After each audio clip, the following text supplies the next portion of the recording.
Hey, hello, and welcome. My name is Roger Corville, and one of the good pleasures that I have a chance to experience right now is spending a little time with my friend Mike Henry.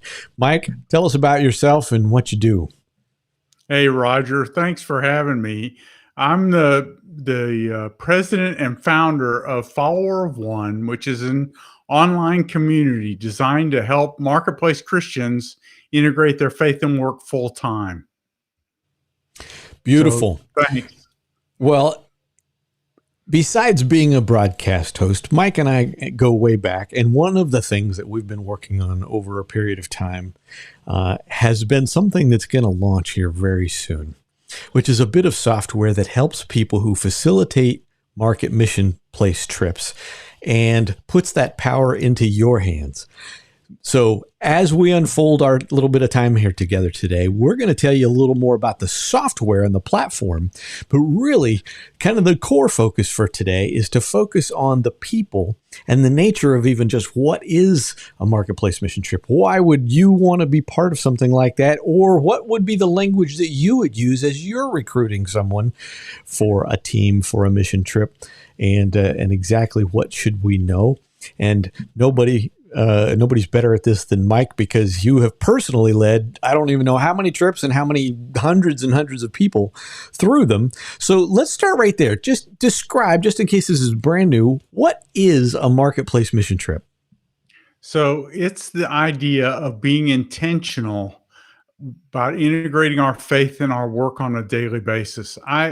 Years ago, I had this conversation with a pastor and I asked him how I could help because I was a business person. I worked on the other side of town, but we were meeting for lunch. And so I said, "How can I help you?" And he said, "We really need people to go on this mission trip that's coming up because when people go on a mission trip, that's when they get it." And he even used the air quotes, I think. And we talked about what it meant to get it with our faith. And I said, "Well, I think I get it, and I'm driving 30 miles a day to work. How is that not a mission trip?" And we had one of these conversations that day where we were just not on the same page. But years later, I was talking with a friend and he said, "Well, why don't you do a virtual mission trip?" And so I started thinking about the idea of just blowing the doors off of a mission trip. And we came up with this model where we coach people for 2 weeks to go to their own workplace like they're going on an overseas mission trip. Most of the time we go overseas, we build a house or we do some other work. And as we work there, we integrate with the people that we meet for the purpose of being able to share life and to share information about our faith with them. Well, if we did that in our own workplace, isn't that the same thing? Exactly. And we'll come back to going a little more deeper into the what. But let's up level that to the why for a moment, right? And Yeah. besides just the why, yes, I would like to do this. I know that one of the things that you studied extensively is the kind of the where is someone coming from with regard to their own sense of meaningfulness with regard to their work. I know more than once you've described what people get out of this when they go participate in a marketplace mission trip. Yeah, almost everybody appreciates the fact that we make this very doable. I hope that when you interact with everything that we do at Follower of One, you come away saying, "Oh, I can do that." We, the church, have kind of made it difficult over the years. A mission trip means that you have to stop going to work and you have to invest your vacation, get shots, and get a passport, and go do all this stuff to reach some people that you can't even speak their language. But I believe God intended for us to be on mission, to be participating with Him on His mission on a daily basis. I didn't like the fact that I had to stop my day job to be a Christian. And I struggled with that for years. And so the 5 daily activities that we talk about on the Marketplace Mission Trip are things that I believe we can all do in any job that puts us on mission with Jesus. And once we realize that, now my average everyday work day becomes something with an eternal purpose and an eternal reason. And I get more energy and more excitement by taking part in it using that kind of mental framework. Yeah, Mike, one thing you said to me once was, because I asked you, who do you reach? And I think the words that you used at the time were like, people who want their work to count for something. Yes. And Yeah. I'm like, oh, yeah, who doesn't want to live, love, leave a legacy and make a difference? And I just think that it's a beautiful thing that you've connected Sunday morning to Monday morning. And part of the way of doing that is helping people more closely connect, like you just said, your general, regular Monday through Friday kind of work with an eternal purpose. And it brings a new perspective. Just out of curiosity, what new perspective or perspectives do people tend to experience that connect it to an eternal time frame? What are you expecting? By the way, I know this is going to come up, but I'm going to ask a multiple question here anyway. Are you telling people that they need to go share the 4 spiritual laws with people at the water cooler? Yeah. So I, I often get wrapped up in this conversation. Almost always, when we use the word share, we are talking about talking. But I share my faith by living according to what Jesus said. And I believe we can do a lot more living according to what Jesus told us to do than we need to do a lot more talking about what Jesus suggested that we say or what somebody else suggests that we say. I learned the 4 spiritual laws, and I went on mission trips where that was the language that we used. We used 4 spiritual laws booklets. And I think those are wise to use because that way everybody's telling the same story. But in the case of us in the workplace, Jesus created millions of stories. He has all these different believers in the workplace, and we each have our own story. And so we talk about the third daily activity is even practicing how we say our own story in 1 or 2 sentences that explains why Jesus is the motivator behind our actions, because it's our actions that people see. They don't see our words, they only see our actions. And so the first 4 of our 5 daily actions are things that you don't require any speaking. We talk about praying, appreciating others, knowing what you believe, serving others. And the 5th one is when we're asked, we speak for ourselves.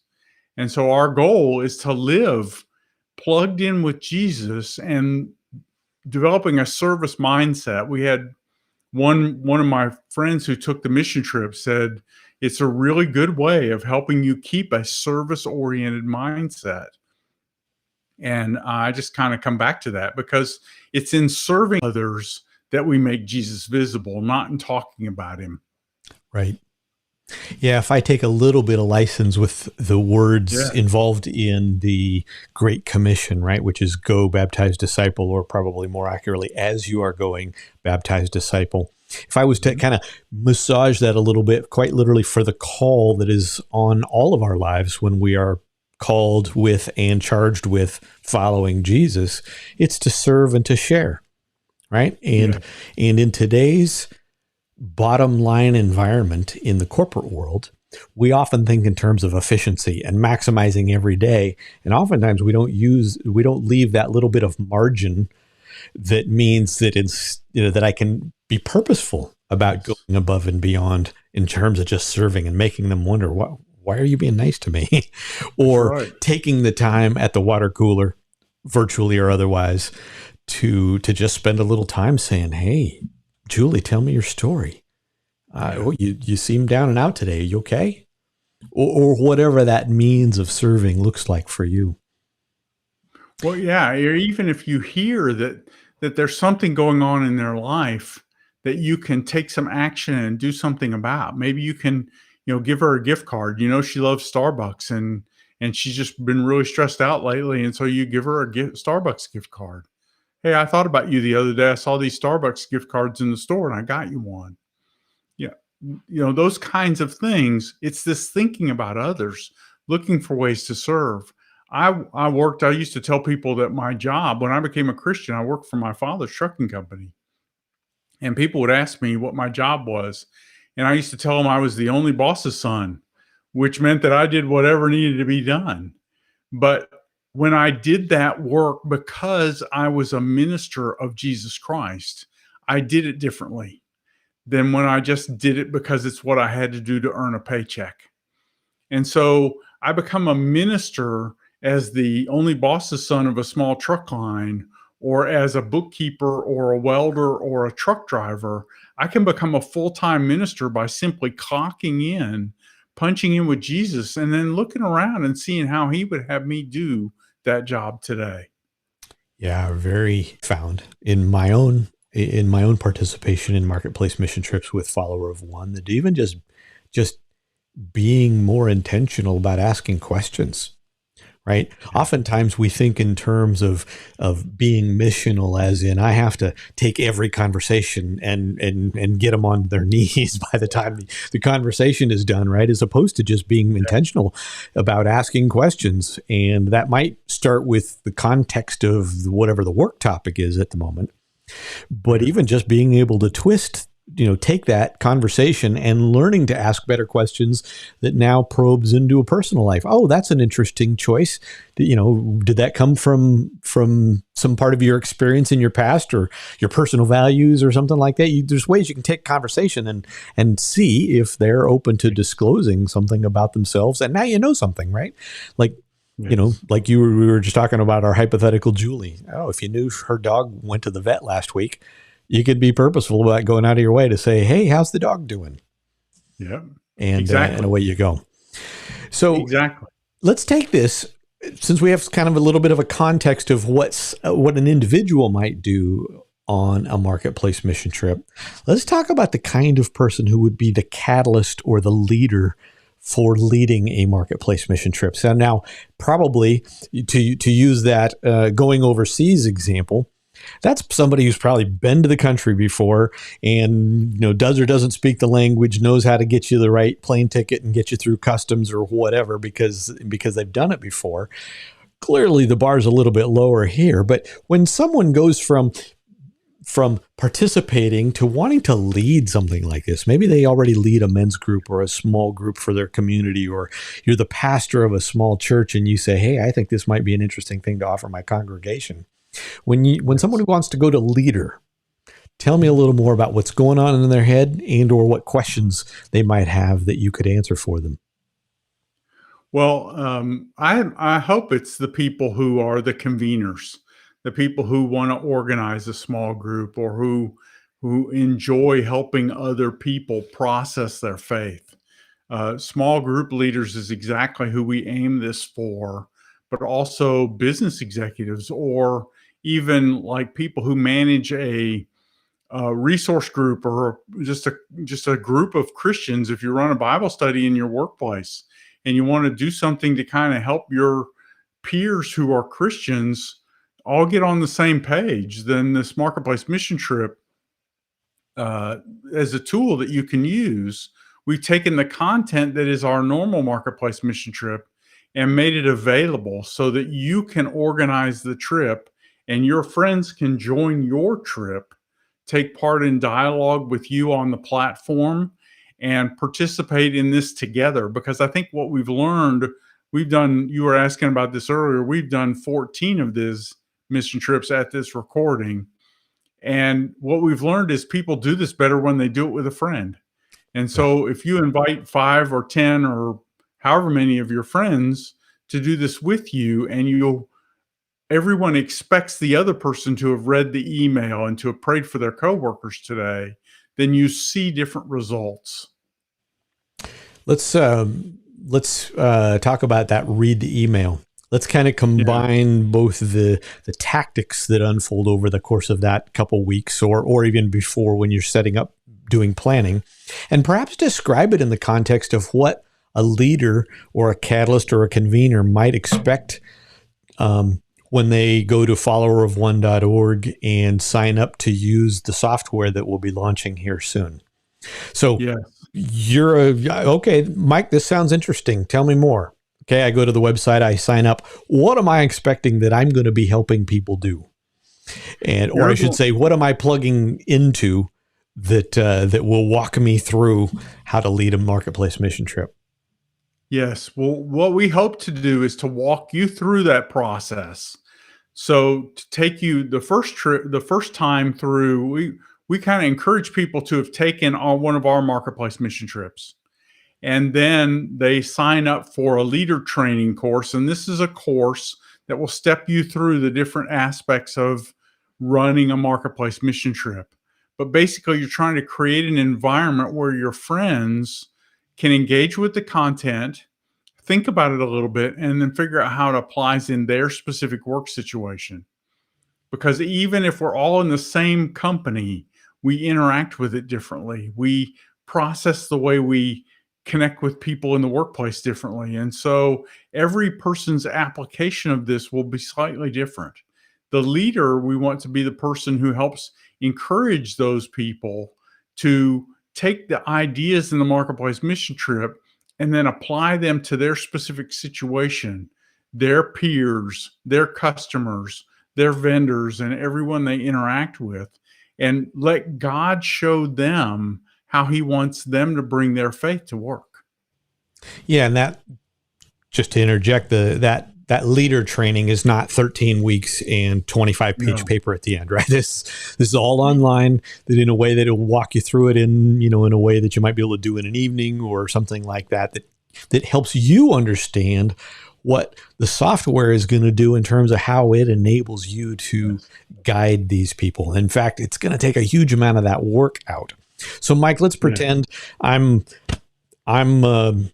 Bill, and I just said, okay, yeah, let me do that. And I watched the little video, and it's going to then ask me to go put in a date for the trip or something like that, right? Tell me how that will unfold then.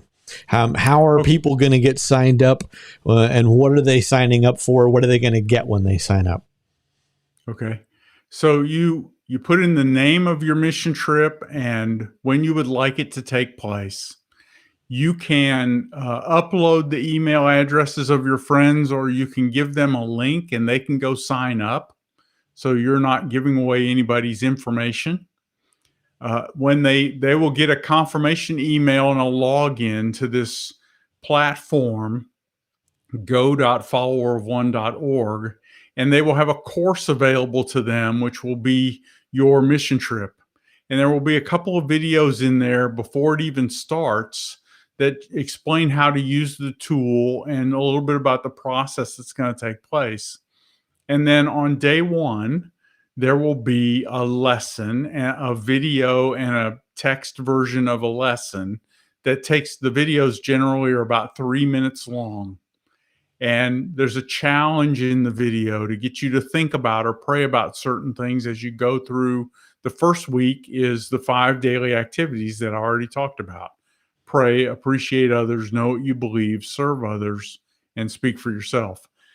And then each at the frequency that you set as the leader, you also set when you want to do your check-in calls. We recommend check-in calls the Sunday before, the Sunday in the middle, and the Sunday after, and some evenings. We on our mission trips, we have check-in calls every evening of the second week. But we call that like the action week, because the action items now are more active. We try and challenge you to do more, take action in your workplace. Whereas the first 5 emails are more about coaching you through those 5 daily activities. And so you're going to host these calls and using your own Zoom account or whatever other video conferencing platform. Or if you meet face to face with your small group, just do this when your small group meets. Just talk about the videos. We put sample questions in there, and there's a discussion forum in the platform as well, where you can have dialogue in this forum software that exists and share ideas or talk about things or pray for one another. And so this whole idea is to create this small group of 4 or 5 people who are focusing on being fully integrated with Jesus in their workplace for 2 weeks. And our goal through this whole activity is for each person to realize, I can do this every day. There's nothing keeping me from doing this again tomorrow. Yep. And that's our goal. Our goal isn't to get people to take the mission trip. Our goal is to turn every marketplace believer into someone who's working full time, like a minister of Jesus Christ in whatever job they have. Yeah. I'll throw, because of my own background in learning and development, I'll throw in one word here that I think applies and that you've done really well, which is gamification.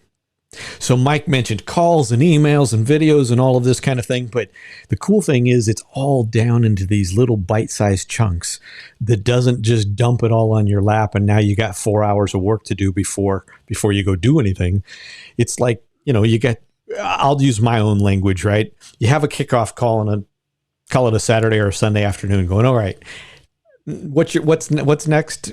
Here's why we're all here. Here's what's going to happen next. On Monday morning, you're going to get an email, and that email's going to actually be really short. It's going to give you a little something to think about, a 3-minute video, and something to think and pray about.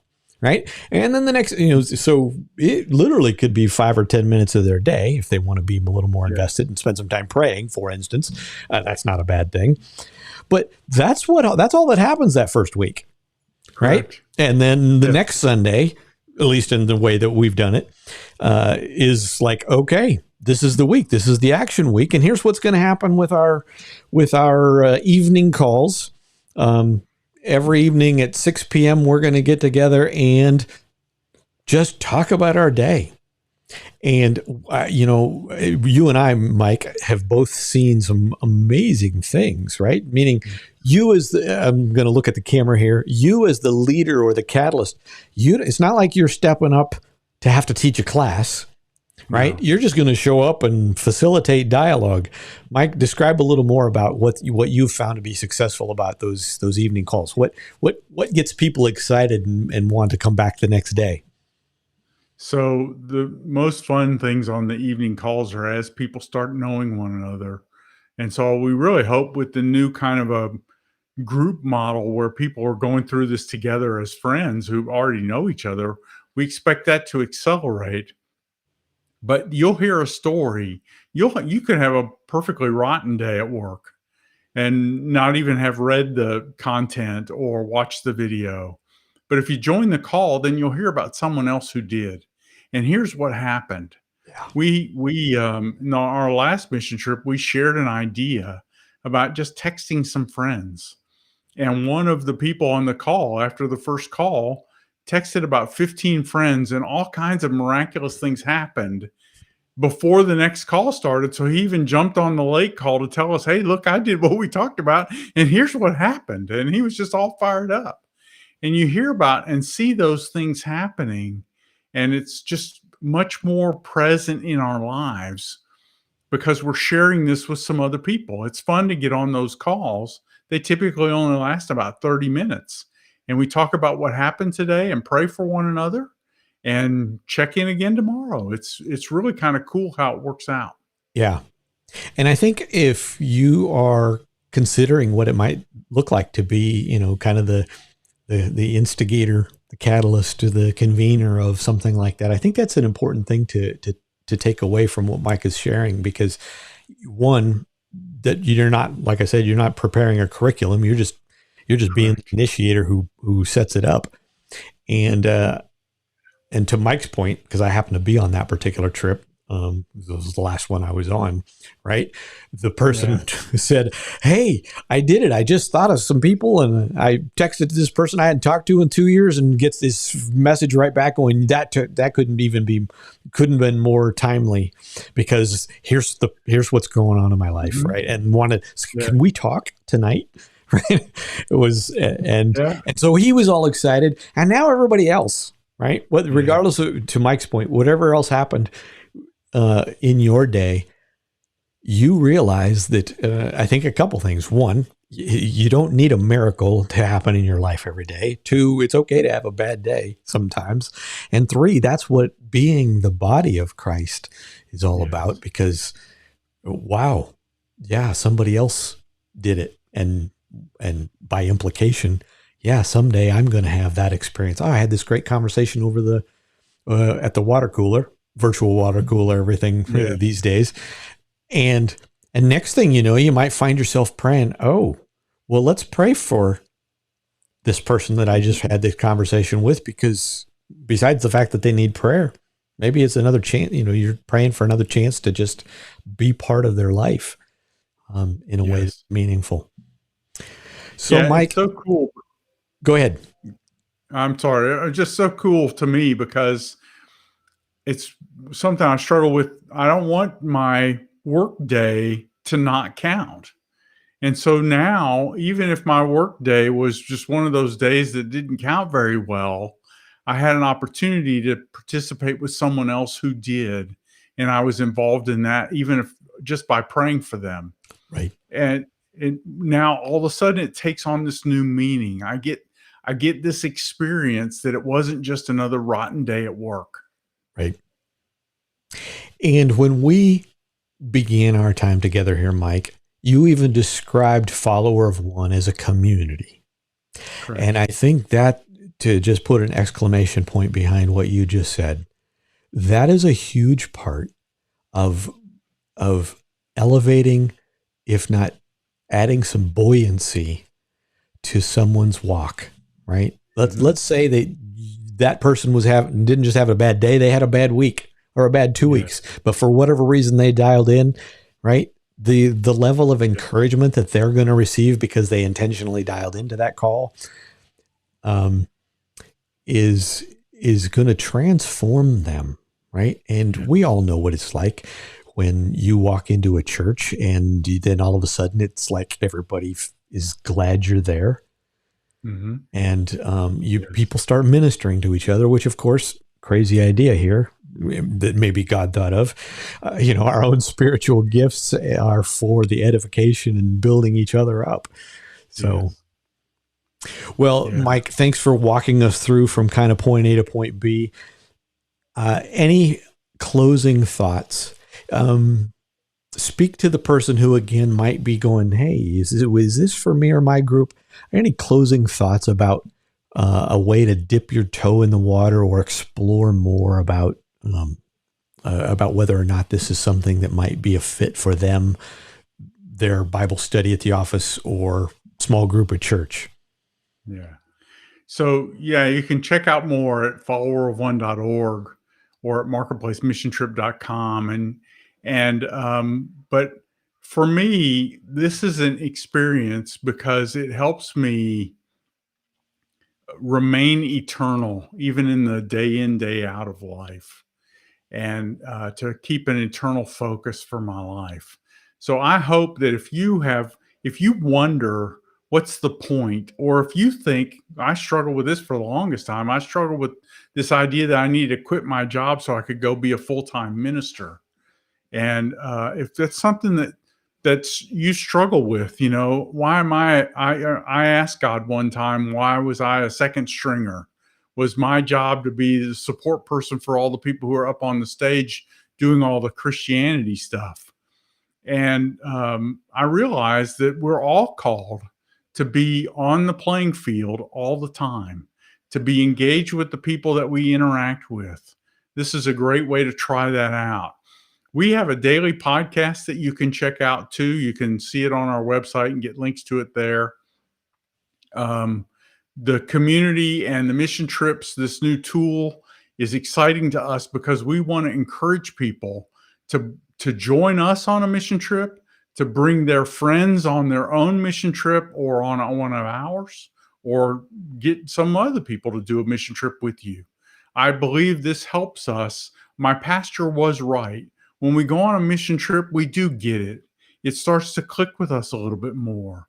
And so the mission trip, especially a mission trip in our own job, shows us that there's nothing standing in between us integrated with our faith in our regular daily life. There's nothing standing there at all except our own habits and our own actions. And so I'm excited at the new tool and the ability to give people opportunity to try this out. Check out one of our marketplace mission trips join us on the next one. You can always sign up for the next one at marketplacemissiontrip.com and do one with us, and then you can take it from there. Yeah. I'm going to add one thing to your use of the word community too, as well, because earlier you described, hey, if you're leading a marketplace mission trip, and besides everybody just this automating the tool, the emails and videos, that you can have community with your little team where you can have basically, private chat or community. Mm-hmm. But in a bigger picture, you're joining a community as well. Right. So meaning if your trip is done, you're still now plugged into a community.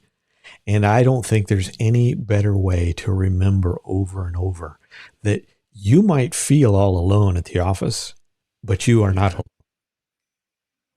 Somebody else understands what it's like to be there. And I'm pretty sure probably every person here knows what it's like to be in a room and feel like they're the only person that knows Jesus and now. So, well, with that, again, thank you to Mike Henry, president, co-founder, and chief visioneer of Follower of One. Followerofone.org is exactly where you'll find all this stuff that Mike's been talking about. Check out the podcast, sign up for the next mission trip, or send one of us an email, and we'll be happy to guide you in a manner that's appropriate for what works your context. Until next time, on behalf of Follower of One, Roger Corville here. We'll see you next time.